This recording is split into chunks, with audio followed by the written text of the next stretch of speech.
ఇదేదైతే విశాఖ ఉక్కు ఉందో దీన్ని ప్రైవేటు పరం కావడం లేదు, ప్రభుత్వమే నడుపుతుందని పచ్చి అబద్ధాలు చెప్తూ ఉన్నారు. దీనిపైన కూడా విశాఖ ఉక్కుకు సంబంధించి కేంద్రం విస్పష్టమైన ప్రకటన చేసే విధంగా ఈ రాష్ట్ర ప్రభుత్వం ఒత్తిడి చేయాలని చెప్పి ఈ సమావేశం డిమాండ్ చేసింది. ఎందుకంటే 3 పార్టీలు, అటు బీజేపీ, జనసేన, తెలుగుదేశం పార్టీ కలిసి ప్రస్తుతం ప్రభుత్వాన్ని నడుపుతూ ఉన్నాయి. ఇక్కడ అక్కడ కూడా వీళ్ళే అధికారం చెలాయిస్తున్నారు కనుక నిజంగా చంద్రబాబు నాయుడు చేతిలో చక్రం ఉందని ఆయనే చెప్పుకుంటూ ఉన్నాడు కనుక ఖచ్చితంగా దీన్ని ఆపించగలిగిన కెపాసిటీ ఆయనకు ఉందో లేదో నిరూపించమని చెప్పి డిమాండ్ చేస్తూ ఉన్నాం. దీంతోపాటు ఏదైతే పాయకరపేట కాన్స్టిట్యున్సీ సమీపంలో ఈ బల్క్ డ్రగ్ పార్క్ వస్తుందో దీన్ని మత్స్యకారులు తీవ్రంగా వ్యతిరేకిస్తూ ఉన్నారు. దీనివల్ల ఉపాధి అవకాశాలు పోవడంతో పాటు సముద్రంలో ఇంకా వేటాడే పరిస్థితులు ఉండవు, ఆ చుట్టుపక్కల ప్రాంతాలన్నీ కూడా విషతుల్యం అవుతాయని చెప్పి చాలా పెద్ద ఎత్తున వాళ్ళంతటా వాళ్ళు రోడ్ల మీదకి వచ్చి ఉద్యమాలు చేస్తూ ఉన్నారు. ప్రజాభిప్రాయానికి వ్యతిరేకంగా వెళ్ళకూడదు, ఖచ్చితంగా ప్రజాభిప్రాయాన్ని గౌరవించి ఈ బల్క్ డ్రగ్ పార్కు అక్కడ పెట్టే విషయంలో ప్రభుత్వం పునరాలోచన చేయాల్సిందే, దీని నుంచి విరమించుకోవాలని చెప్పి కూడా వైఎస్ఆర్ పార్టీ డిమాండ్ చేస్తూ ఈరోజు తీర్మానం చేశాం. దీంతోపాటు ప్రధానంగా చంద్రబాబు నాయుడు ఏదో చాలా అబద్ధాలని ప్రచారంలో తీసుకొచ్చాడు. తానొక్కడే ఉత్తరాంధ్ర ఉద్ధారకుడు అని చెప్పి ప్రచారం చేస్తూ ఉన్నాడు. కానీ నిజానికి చూస్తే గత 15 నెలల్లో కనీసం ఒక్కటంటే ఒక్కటి ఈ ప్రభుత్వం తానంతట తాను చేసిన కార్యక్రమం లేదు. జగన్మోహన్ రెడ్డి గారు తీసుకొచ్చిన ఆ రోజు ప్రారంభించిన కార్యక్రమాలకి, ప్రాజెక్టులకి రిబ్బన్ కటింగ్లు చేసుకుంటూ తమకు ప్రచారం చేసుకునే శక్తి ఉంది కాబట్టి, సొంతంగా మీడియా బలం ఉంది కనుక దాంట్లో వాళ్ళు ఏదో గొప్పగా చేసినట్టుగా చెప్పుకుంటూ ఉన్నారు. దీనిలో భాగంగానే ఇవాళ ఉత్తరాంధ్ర ప్రాజెక్టులు గత 15 నెలల నుంచి పూర్తిగా నిర్లక్ష్యం చేశారు. ఒక్క రూపాయి ఎక్కడా ఖర్చు పెట్టిన పాపానికి పోలేదు. ఈ సందర్భంగా ఈ సమావేశంలో సుదీర్ఘంగా ఉత్తరాంధ్ర ఇరిగేషన్ ప్రాజెక్టులకు సంబంధించి డిస్కస్ చేసి ప్రధానంగా 1955లో స్టార్ట్ చేసిన వంశధార ఇవాళకి కూడా పూర్తిగానే పరిస్థితి. దానికి ఒరిస్సాతో ఉన్న ఇబ్బందులు మేమేం డిమాండ్ చేస్తున్నామంటే, వాళ్ళ కూటమిలో భాగస్వామిగా ఉన్న బీజేపీ ఇక్కడ ప్రభుత్వాన్ని నడుపుతుంది, ఒరిస్సాలో కూడా ప్రభుత్వాన్ని నడుపుతుంది కనుక 2 చోట్ల ఈ ప్రభుత్వమే ఉంది కనుక మీరు తెలుగుదేశం పార్టీ తరఫున ఈ ప్రభుత్వానికి నాయకత్వం వహిస్తున్నందుకు వాళ్ళని ఒప్పిస్తారో లేకపోతే బెదిరిస్తారో, మీకున్న అన్ని విద్యలు వాడతారో ఖచ్చితంగా వంశధారని ప్రారంభించే విధంగా చేయాలని కూడా డిమాండ్ చేస్తూ, వంశధారని పూర్తి చేయాలని డిమాండ్ చేస్తూ, అదేవిధంగా జంజావతి ప్రాజెక్టు కూడా అంతర్రాష్ట్ర సమస్యలు ఉన్నాయి, వాటి మీద కూడా ఇమీడియట్గా దృష్టి పెట్టాలని డిమాండ్ చేస్తూ తీర్మానం చేశాం. ఇంకా ఇదే కాదు, స్థానికంగా అయితే ఎన్నో సమస్యలు.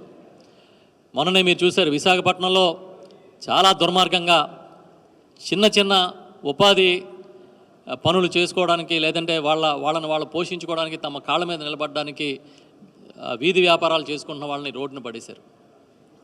కార్పొరేట్ సంస్థలకేమో రూపాయికి ఎకరం ఇచ్చే చంద్రబాబు నాయుడు వాళ్ళ కాళ్ళ మీద వాళ్ళు బతుకుతున్న వాళ్ళందరినీ కూడా రాత్రికి రాత్రి ఖాళీ చేయించి సుమారు 42,000 యూనిట్లని ఏవైతే వీధి వ్యాపారులు ఉన్నారో వాళ్ళందరినీ కూడా వాళ్ళ పొట్ట మీద కొట్టే కార్యక్రమం చేస్తూ ఉన్నాడు. దీన్ని వైఎస్ఆర్ పార్టీ తీవ్రంగా వ్యతిరేకిస్తుంది.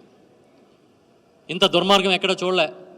అదే కాకుండా ఈ హాకర్స్ అందరినీ తీసుకెళ్ళి ఆంధ్ర యూనివర్సిటీ స్థలంలో చూపిస్తాం, అక్కడ మీరందరూ వ్యాపారాలు చేసుకోమని కొత్తగా ఇంకొక ప్రచారం చేస్తామన్నారు. దీన్ని కూడా పూర్తిగా వ్యతిరేకిస్తున్నాం.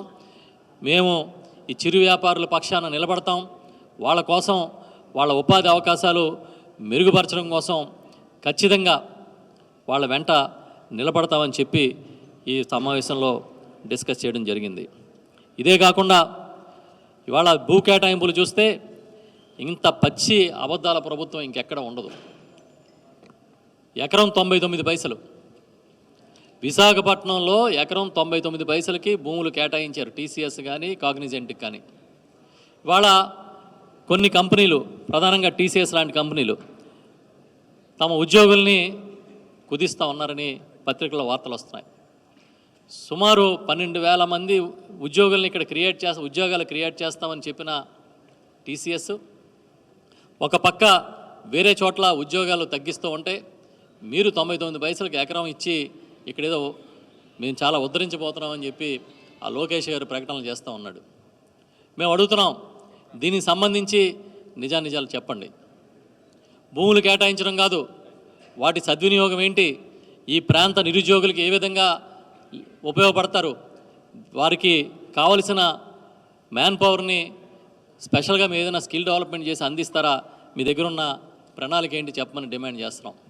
అదేవిధంగా లులు అనే ఒక ప్రైవేటు సంస్థకి చాలా ఆశ్చర్యం, చాలా కారు చౌకగా ఒక మాల్ కట్టుకోవడానికి భూములు ఇస్తూ ఉన్నారు. ఆల్రెడీ జగన్మోహన్ రెడ్డి గారి హయాంలో ఇన్ఆర్బిట్ మాల్ వచ్చింది ఇక్కడికి. ఆ రోజు పోర్టుకి వందలాది కోట్ల రూపాయలు ఆ భూమి తీసుకున్నందుకు వాళ్ళు చెల్లించి కట్టుకుంటూ ఉంటే ఈయన ఎదురిచ్చి భూములు దాదాపుగా ఉచితంగా ఇచ్చి ఈ మాల్స్ కట్టించడంలో ఉద్దేశం ఏంటని అడుగుతున్నాం. ఒక పక్క ఈ ప్రభుత్వ వైద్యశాలని కళాశాలని నడపడానికి డబ్బులు లేవంటూ, నిధులు లేవని చెప్పి, మరోవైపు ఈ రకంగా ప్రైవేటు సంస్థలకి దోచిపెట్టడం ఏంటని అడుగుతున్నాం. ఇది కార్పొరేట్ చంద్రబాబు నాయుడు ఎప్పుడు అధికారంలోకి వచ్చినా ఇదే రకమైన కార్యక్రమాలని చేస్తూ ఉంటారు. ఇటు విద్య, వైద్యం, వ్యవసాయం అన్ని రంగాల్లో కూడా ఇదే కార్యక్రమం చేస్తూ ఉన్నారు. ఏమన్నా అంటే పీపీపీ మోడల్ అంటున్నారు.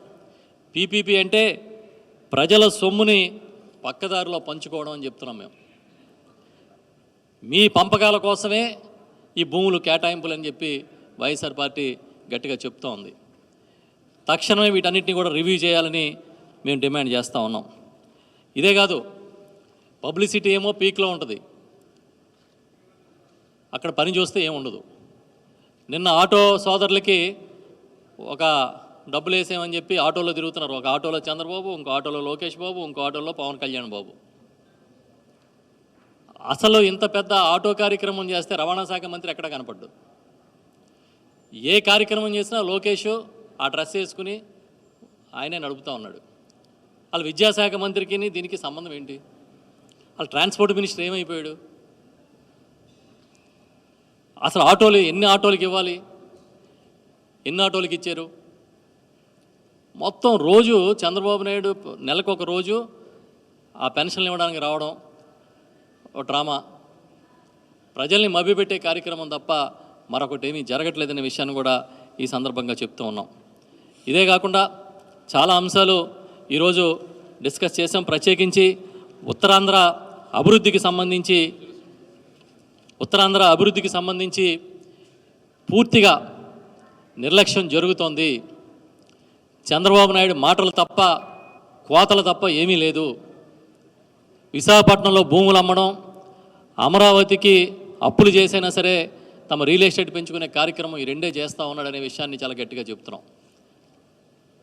ఇవాళ ఇన్ని లక్షల కోట్లు అప్పులు తెచ్చిన వాడు కనీసం ఒక్క ప్రాజెక్టు కానీ, ఒక్క రోడ్డు కానీ, ఒక్క బ్రిడ్జి కానీ ఈ ప్రాంతానికి మంజూరు చేశారా అని అడుగుతున్నాం. ఇదే కాకుండా ఉత్తరాంధ్ర ప్రాజెక్టుల మీద నిర్లక్ష్యం అని అంటే అసలు ఉత్తరాంధ్ర సుజల స్రవంతి కానీ, తోటపల్లి కానీ ఏ ప్రాజెక్టు వాళ్ళ దృష్టిలో లేదు. ఉన్న ప్రాజెక్టులు దిక్కు లేదు, కానీ బనకచెర్లని అదని ఇదని పెద్ద పెద్ద ప్రచారం చేసుకునే కార్యక్రమాలు చేస్తూ ఉన్నారు.